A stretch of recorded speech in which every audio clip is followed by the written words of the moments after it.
This is Talk of the Town, a weekly program featuring community events happening in and around Northeast Michigan, with your host, Nancy Smitham, and get the latest from Alpena Community College with Dr. Don McMaster. And now, today's Talk of the Town. Good morning and welcome to Talk of the Town. I'm Nancy Smitham. My first two guests today are both here to talk about the Alferez race coming up for Mid-Michigan Medical Center. Good morning and welcome. Hi, Nancy. Good morning. Good morning. Nice to have you ladies here. I should say I have Ann Diamond and Barb Fox with me today. Oh. Thank you both very much for being here. Thank you. And Ann, I know about the Alferez race and I knew Dr. Alferez, but give us a little bit of history on the race. I'm sure there's probably a lot of people right now that new to our community that don't even know about Dr. Alferez, but he was a longtime pathologist with us. He was a graduate of the University of Michigan, and then he was also an instructor at the University of Michigan. And when we affiliated with the University of Michigan for our cancer center, we decided to do a run in honor of him. And then he retired and shortly passed away after that. So we've done this run in his honor. This is our 17th year. Wow. And it keeps growing every year. We add different events and we take some away. And so this year we're excited to bring back a half marathon this year. Mm-hmm. And our original 5K run, and then Barb has been with us for a long time, and she kind of chairs the bike event because there are two bike events for this race also. Okay, so Barb, tell me about the bike events. Well, we have a 6-mile tour for anyone that doesn't want to do a little bit longer endurance run, and then we have a 18.5-mile race part that we have competitors that come from a little around our area and around some other areas that look forward to that event every year. Okay, and it's held Labor Day weekend every year, and what will the date be for this year? Saturday, September 1st. Okay, that's a good date, easy to remember. It should be, yes. Now, how do people participate? Well, they can go online and register online. We're just finalizing our race brochures, so those will be out and about at Chamber of Commerce's and bike shops and around town too. They can always call the hospital and ask for Ann Diamond, and I can give them any information they might want to know. So it's just a fun day, Nancy. I think what we try to do is not only use it as a fundraiser, because it is a fundraiser for us.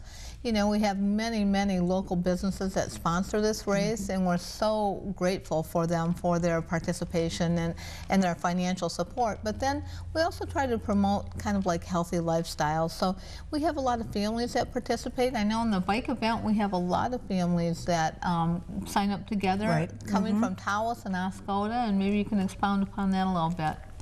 Well, and again, like Ann said, that we have a lot of families that they do it as an event that they're going to participate in for that health awareness, and it's a good thing. I mean, even the last couple years, we've been seeing more younger participants coming in. Again, something that they can do as a family, a little camaraderie in between that. And then also one other thing we'd like to do this year is try to see if we can get some groups to start doing as an event, a group participation, whether it's in the bike or whether it's in the running events. Again, trying to get a little bit of spirit competitiveness between and promote those healthy lifestyles.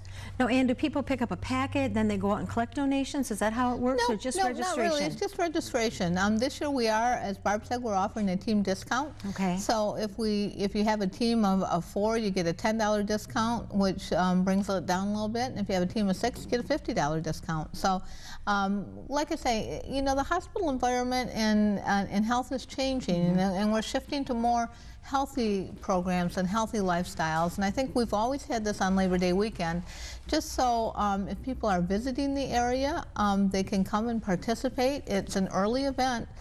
This year we've added the half marathon, and that's a 6 o'clock bus goes out to the start line at 6 o'clock. So we're typically done by 11:30 or noon, so people can go about their weekend and have the rest of the weekend and had done something fun and participated in something healthy early on. And you know, Barb, when I drive by, and I notice all the people, everyone wearing their T-shirts, and you see the family, and you see the little kids on bike, and you see runners.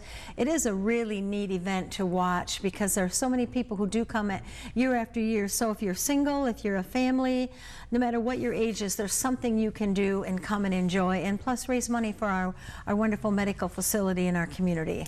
It is a great community event, and to see the participation not only from the people that come into the event and are doing it, but to see the support that they have, you know, whether it's friends or family or, you know, whoever, other businesses, it is very exciting. There's no doubt about that. Okay, and Ann, we have about 3 minutes left, so enough time. I know that there's a new boiler project going on. How's that coming along? Well, I'm not the facilities person, but I do know a little bit about it. If you go by, you might see some parking areas blocked off. So it's mostly employee parking in the back. But we're replacing our old boiler system. It's past its usefulness. In fact, one day this winter we had our boiler system go out. Oh. And it was out for 6 or 7 hours, and it was getting pretty cold in the hospital, and we were even looking about transferring patients out. So it's a much needed project for the hospital. It's one that isn't really a popular project to do, but as all of us have homes and things like that, yes, we know how important the heating and cooling HVAC plant is for us. So it's going to be a brand new project for us, and they just broke ground last week. So perfect, we're excited about getting that done. And you just finished one fundraiser, the meet and greet, and you're moving on to Clays for a Cause through the Development Council. When will Clays for a Cause be held? Well, that's the annual support committee, which of course you sit on, yes, chaired by Tanya Spence, and the Alferez Race is the Business Relations Committee, okay, and you can see how that sort of fits in. yes, But the meet and greet we just had was a great event held at the Nucleus, and now we have the Sporting Clay Shoot, which is very fun. It's out at the Sportsman's Club on Saturday, September 22nd. Okay, and I know a lot of people come for that and have a good time.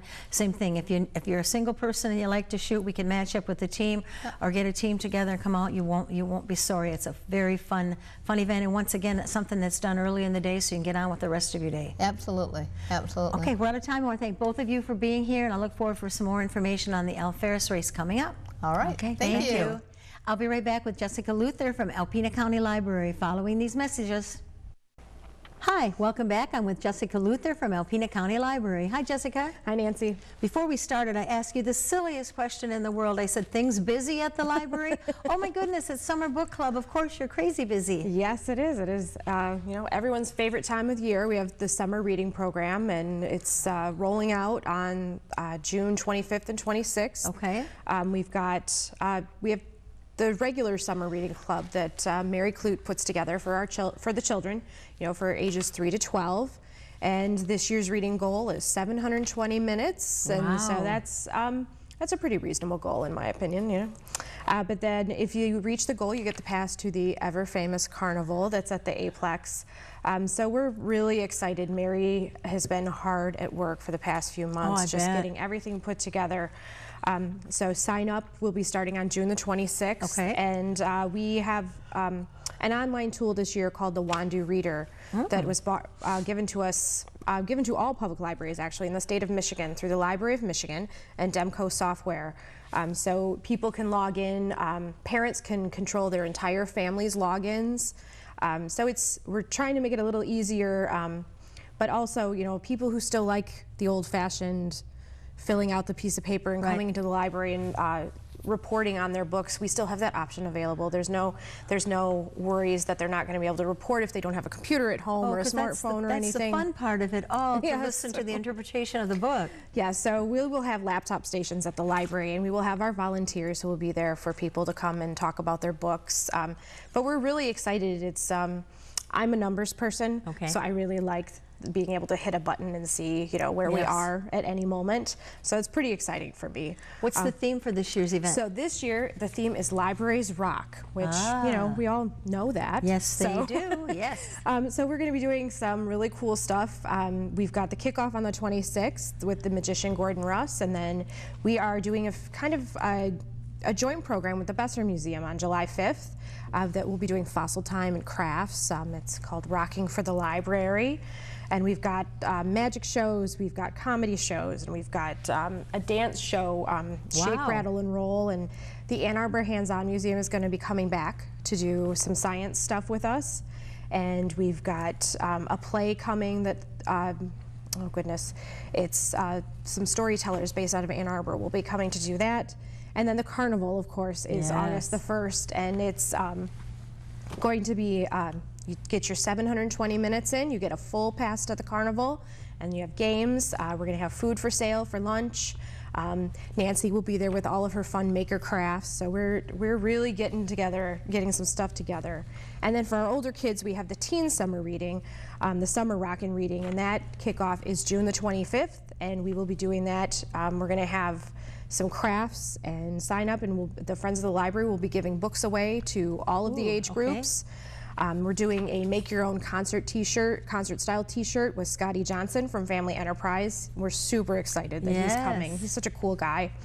We're going to do some crafternoon movies, so kids can come, they can do a craft, watch a movie, play some board games. I ordered some really cool new board games I've never even heard of called Exploding Kittens and like Universe, something with unicorns. I'm pretty excited to do these. Oh, yay. And then we're going to be doing a ukulele jam, so I know ukuleles are like the new thing. Yes. I know my daughter has one and all of her friends have them, so we're going to just invite them to come, hang out at the library. We'll have some sheet music, they can jam, figure out some new songs.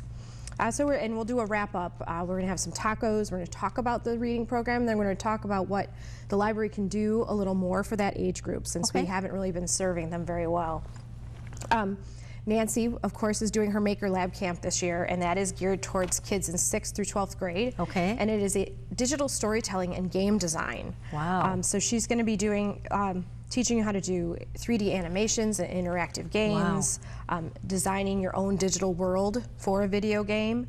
And that's July 16th through the 20th and the 23rd and 27th.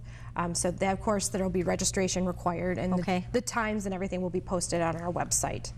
And then we also have some NASA at My Library programming happening. We've got some very busy programmers at our library. We've got a screening of Bill Nye the Science Guy on June 23rd, which is a documentary. We have a solar system ambassador coming they're vetted through NASA, and they come and do programming at your library or your school. And that's July 28th at 1:30, and her name is Jennifer Ayala, and she'll be talking about NASA's exploration of Mars, which I think is pretty cool. Oh, yes. And July 31st, we have a Parker Solar Probe launch party. NASA is launching a solar probe, which is supposed to help with weather predictions and things like that. So we will be having a solar telescope where you can look at the sun through this telescope through a special lens. There'll be crafts, popcorn, of course, because that's everyone's favorite. And we're going to be doing some hands-on, some science projects with the materials that make up planets, using microscopes and different materials on August 6th. And then we have a design challenge that is headed by the NASA Glenn Research Center out of Ohio. So it's called Powered and Pumped Up, and it is 4 days of teams working together to put together a pump that's powered by solar energy to move water from one area to another, which sounds simple, but it's not.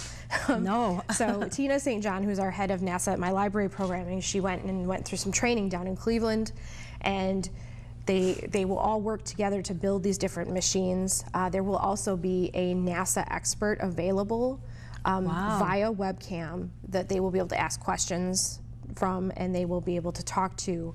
And then when it's all done, they get the opportunity to submit all of their designs to NASA, which I think is really awesome. Yes. So yes, we are extremely busy at the library. You know, and that's just kids programming. There's so many other things that go on at the library too. Yeah, we've got a few things in the hopper for adults, and then it's looking like the fall is going to be just as busy as the summer. Okay. You've got Tinker Tuesday.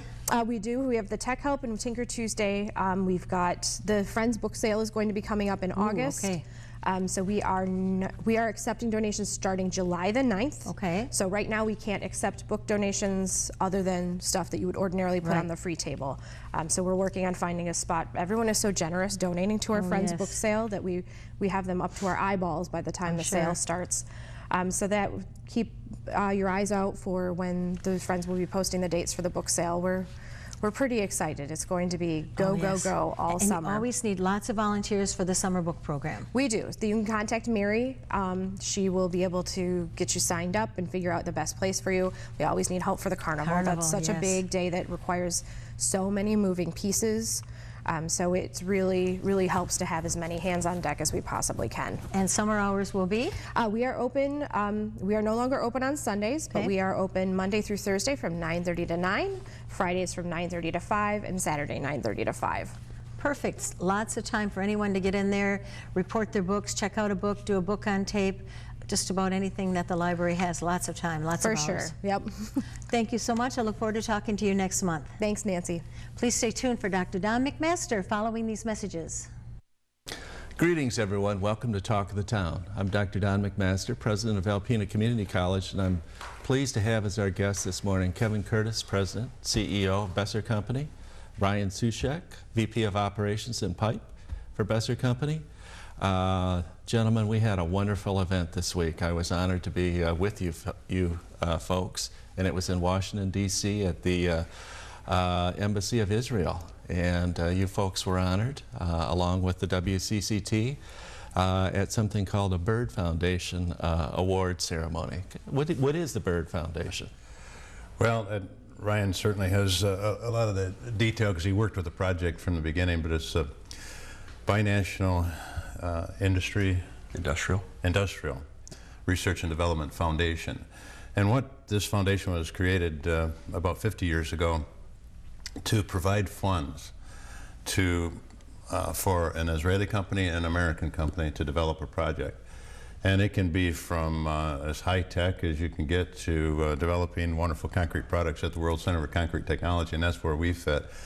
And quite frankly, Dr. Don, you started this process by attending a session at NOAA where Dr. Shimrit was talking, and you suggested she get a hold of me at Besser Company. Yeah.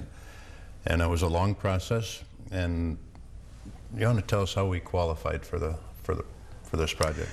Yeah, so a wonderful process, certainly, with a lot of support from Don and your team, and actually a lot of folks at Besser Company. Also would like to thank Jason Rensberry right off the bat, who played an instrumental role in the project. But really, it started with, I would say, an interview with a Byrd representative, Dr. Ron Marin, teacher and coach and Byrd representative, traveled to Alpena and listened to the presentation from Besser Company and our partner, E-Concrete, in the project. And we had to develop essentially a business plan around what would be our new innovative product, establish a budget and a timeline associated with the rollout of the project, and presented that to the Byrd officials, and it was accepted as a formal Byrd project. And it's just amazing, you know, of the 1,000 projects that Byrd has funded over, what, 40 years? And they have maybe 30, I think Dr. Marone said, going right now. This project was the one that was featured in D.C. this week. Tell the viewers what that is and how it pertains to innovation. And Ryan, go ahead. So this is a marine mattress unit, and really this is just one piece of what is a much larger assembly. These units are connected with nylon rope, really, and fittings in a configuration of approximately 8 units wide and about 18 units long, used for erosion control and bedding in marine infrastructure applications. Also be used to protect pipelines, laid on the ocean floor. What makes this more than just traditional concrete is a couple of things. One being the proprietary E-Concrete additive, which is a bio-enhanced cementatious material. By cementatious, we mean it acts much like Portland cement that we're all very familiar with, but is more environmentally friendly, more conducive to normal ecosystem and biological growth. Right. And so this unit contains both e-concrete and traditional cement. It's also a dry cast unit. It means that it was produced with dry cast concrete rather than traditional ready mix or wet cast concrete. Dry cast meaning it has very low, very minimal moisture content. Kevin, I think we'd say about 5% in normal applications. Very, I'll say, utilitarian type unit, very effective in several applications. And we've actually had quite a few of these in the water for the last year now with some very positive results, which we can talk about a little later on. So just from a layman's perspective, this unit, which you folks and your engineering staff created, this particular part, this groove, is very complex. But this sits on this is the bottom. Correct. So as tidal waters move back and forth over it, the concave part stays wet. Yeah. Let me just add that this project, what was unique is this was a concept. As Ryan said, we had to go from wet cast to dry cast. So our engineering team and our Besser employees working with the E-Concrete's team came up with a total new concept that's never been made before. And then with the facilities we have at the World Center for Concrete Technology, we were able to test, refine. If they had to make a change to the mold, they went over to the Alpena shop, they'd make the changes, come back. So it was a tremendous process of going from a concept to a finished product to a commercially viable product. And one of the challenges they had was to keep this product simple so it could be run on the existing equipment that we have around the country, and they were able to accomplish that. So I was very proud of the accomplishment, and that's what we were recognized for as a very successful project that was recognized by BIRD. There was about 150 people there.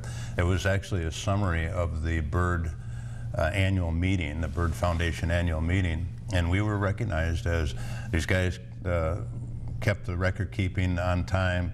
Dr. Maron, Marin or Marone, depending on how you pronounce it, Hebrew or English, but they stayed on task and were recognized for the tremendous success. It's not an easy project at all, but as you know, Dr. Don, we were there hoping that we could be in position to get another project for the future. So there's always that. Yeah, and we met several people that did want to talk to us, so it was well worth the trip.